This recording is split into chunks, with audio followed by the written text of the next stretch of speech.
Bom dia, boa tarde, boa noite, não sei a hora que vocês estão assistindo, mas fiquem à vontade, espero que vocês curtam. Meu nome é Diego, sou professor de Educação Física do Centro Educacional Prisma e a gente vai ter uma aula agora de Educação Física, tá certo? Infelizmente a aula não está podendo ser presencial como a gente gosta, a gente curte, mas a gente não vai parar. Vamos ter aula de Educação Física, mesmo que à distância, tá bom? Espero que todos vocês estejam bem e possam aí continuar aprendendo junto comigo, ok? Então vamos lá. Na primeira unidade, o pessoal do 7º ano estava estudando sobre o conteúdo de jogos eletrônicos, tá certo?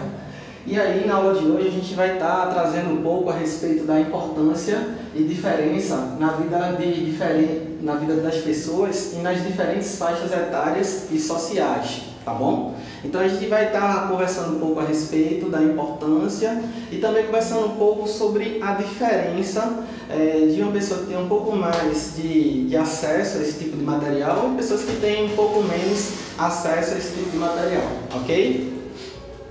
Então, gente, as habilidades básicas e afetivas que a gente pode vir adquirir com a prática de jogos eletrônicos no período da infância, a gente pode destacar a questão da superação, que é quando as crianças elas se deparam, tá certo, com desafios e com obstáculos e elas têm que dar um jeito de superá-los, tá bom? Então, provavelmente, estudos comprovam, aliás, que as crianças que têm mais experiência com os tipos de jogos eletrônicos têm uma facilidade maior, tá certo, em não desistir facilmente em dificuldades, tá certo, quando tem obstáculos. Então, crianças que costumam jogar jogos eletrônicos, elas se saem melhor ao se deparar com dificuldades, ok? Então, aproveita e dá um joinha aí que está curtindo as dicas, tá bom? Outra coisa, a criatividade, tá bom? A criatividade, ela é estimulada bastante em diversos tipos de jogos eletrônicos. E essa criatividade, ela sofre um certo déficit em crianças que não têm experiência com jogos eletrônicos ou não têm tanta experiência, tanta vivência quanto as outras que têm, tá bom? Vários estudos científicos já comprovam isso há bastante tempo. A concentração vem a questão do foco. Da criança, ela deixar se desligar por um momento de outras coisas, de outros pensamentos e focar naquilo que o jogo está exigindo dela. Essa mesma concentração, quando bem trabalhada nos jogos, ela pode ser transferida também para a questão dos estudos, onde a criança vai aprender a se desligar um pouco para resolver problemas, vai se desligar um pouco para lembrar de palavras que ela não lembrava mais e, consequentemente, vai ter ganhos na parte pedagógica, ok? Tem também a questão da interação.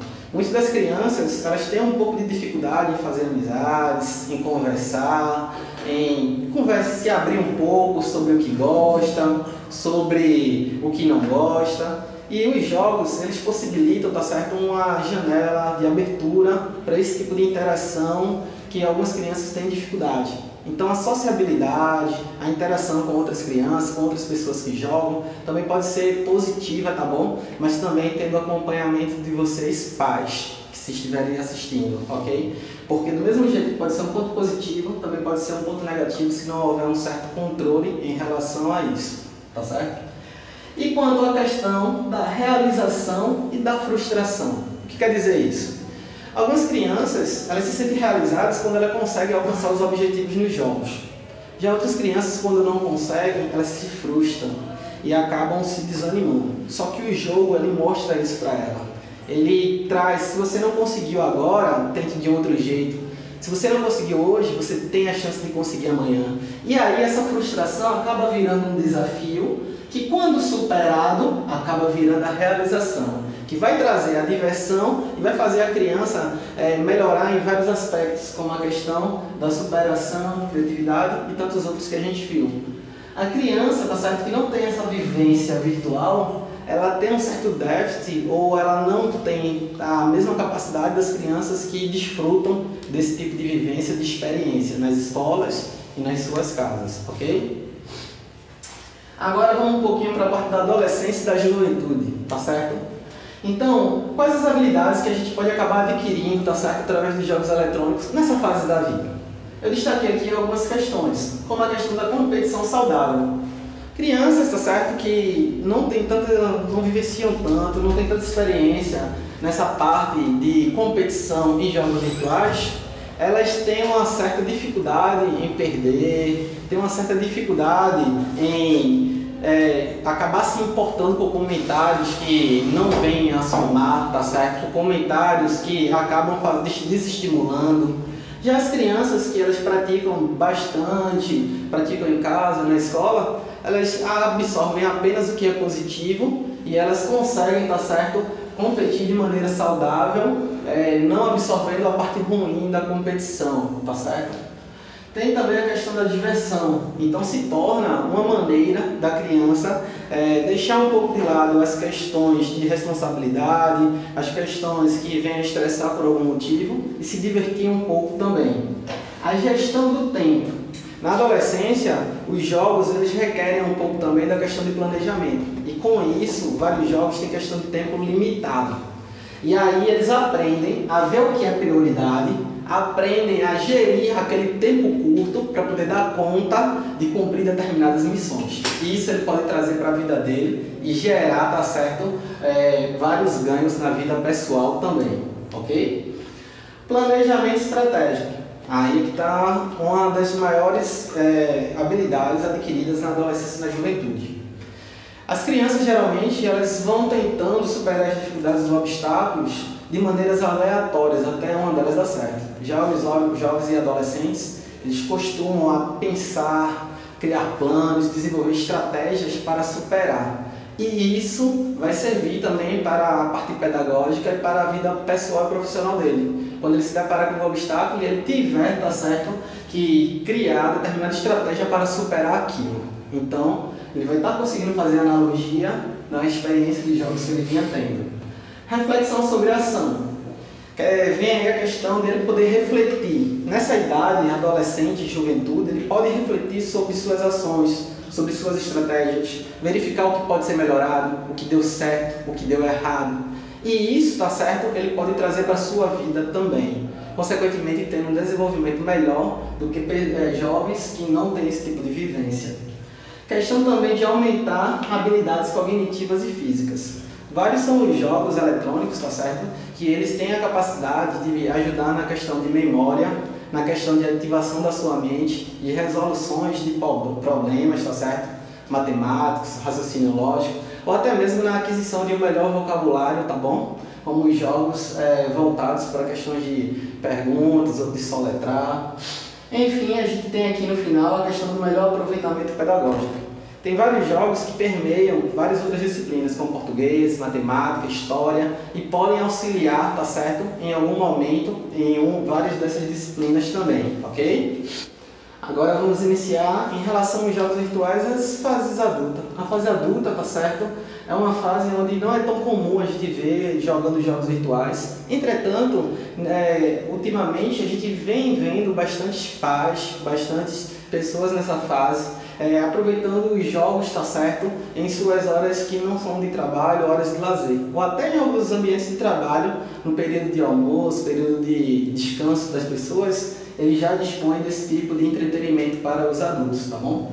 E as habilidades, os pontos positivos destacados, eu trouxe a questão da gestão do estresse, onde muitos adultos têm empregos ou têm uma vida muito corrida e tem um acúmulo de estresse muito grande, tá certo? E com isso, o jogo ele vem como se fosse uma válvula de escape, onde o adulto ele tem aquela possibilidade, tá certo, de se divertir, esquecer um pouco dos problemas, um pouco das dores de cabeça, com questão de trabalho ou qualquer aborrecimento que ele tenha vindo a ter durante todo o dia.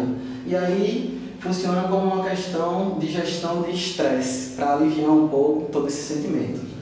Depois a gente tem a questão da socialização familiar e extrafamiliar, tá bom? A gente vai ver um pouquinho mais à frente aí que os adultos ele têm uma certa facilidade de conversar, de se abrir, de estar mais presente com os filhos quando ele acaba jogando com sua família ou jogando jogos que seus filhos e familiares também jogam.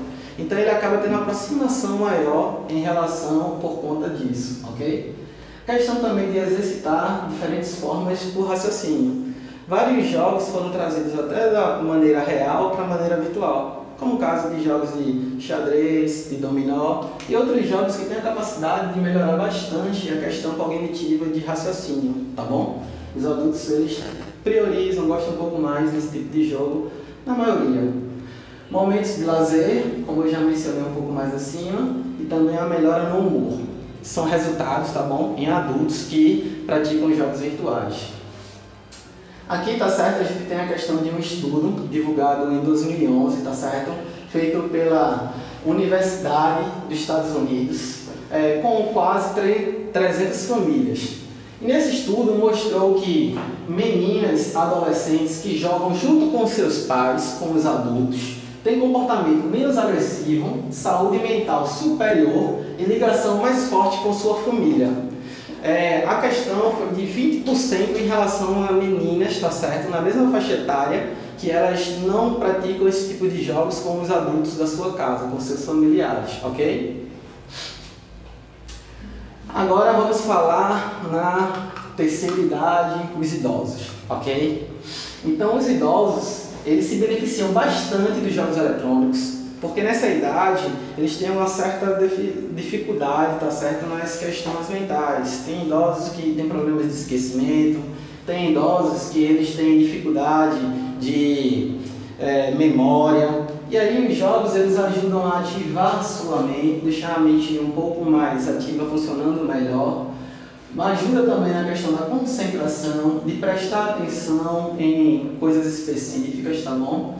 Melhora na memória, gravar números de telefones, gravar endereços, ampliação de socialização, onde eles podem estar certo. Muitas das vezes os idosos eles têm dificuldade de estar saindo de casa, eles têm dificuldade de estar se deslocando para encontrar pessoas com quem possa conversar. E aí eles podem conversar de maneira online dentro dos jogos, fazendo até amigos virtuais e melhorando a socialização.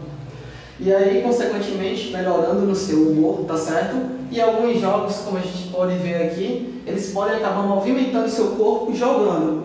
Como a gente vê aqui, ó, a senhorinha está realizando movimentos com um jogo de realidade virtual, tá certo? Onde ela realiza o movimento e o sensor transmite aquele movimento da bola tentando derrubar todos os pinos do boliche, ok? Então, gente, a gente pode ver, consequentemente, que independente da faixa etária, os jogos têm sempre a agregar, a melhorar na saúde e na vida das pessoas.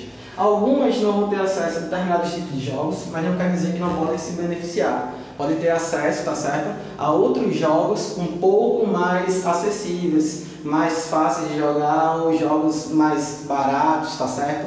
Caso a questão financeira venha a calhar, ok?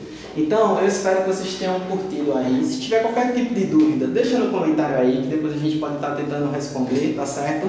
E que vocês continuem bem, possam continuar aí assistindo nossas aulas, aprendendo junto conosco. Obrigado!